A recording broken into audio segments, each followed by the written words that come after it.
বন্ধুরা দেখো, আজকের আমি আমার পুরুষ যত্নের সেকেন্ড পার্ট নিয়ে এসেছি।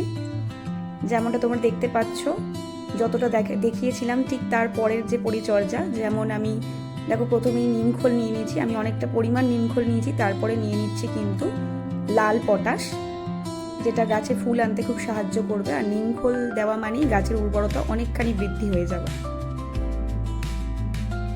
যেহেতু আমার 3টে গাছ, বেশ অনেকটাই নিতে হয়েছে, কারণ প্রত্যেকটা গাছের গোড়ায় দিতে হবে।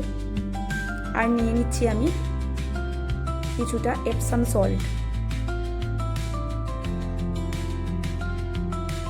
আমি এই চামচের 3 চামচ নিয়েছি প্রায় এপসাম সল্ট।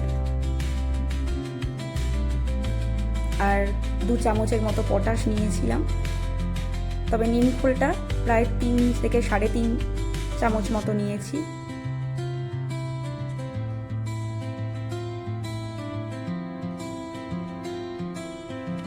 তারপর দেখো, একটা কাস্তের মাধ্যমে আমরা গাছের যে গোড়াগুলো একটু আলগা করে দিচ্ছি, যে মাটিগুলো,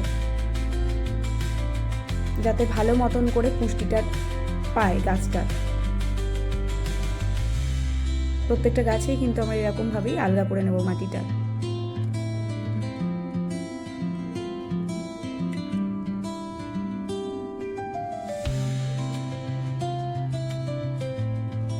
তারপর দেখো, 3টে যে মিশ্রণ তৈরি করেছিলাম সেটাকে ভালো করে কিন্তু 3টের যে সার আমি নিয়েছি সেটাকে ভালো করে মিশিয়ে নিচ্ছি। এবং তারপর কিন্তু গাছের গোড়ায় সুন্দর করে দিয়ে দিচ্ছি।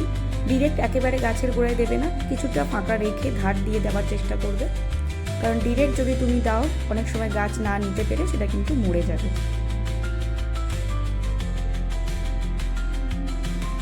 আর দেখো, ফ্রিয়ের একটা গাছ হয়েছে আমার গাছের গোড়ায়। এই গাছটা অত্যন্ত সুন্দর একটা পর্তুলিকা।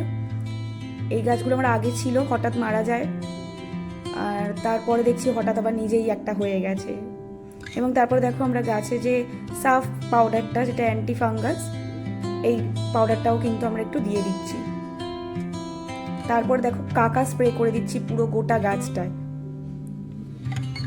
এটা আশা করি প্রত্যেকের উপকারে লাগবে, এবং যে পোকা হচ্ছে তার হাত থেকে অনেকটাই নিষ্কৃতি পাবে এবং গাছগুলো হেলদি হয়ে উঠবে।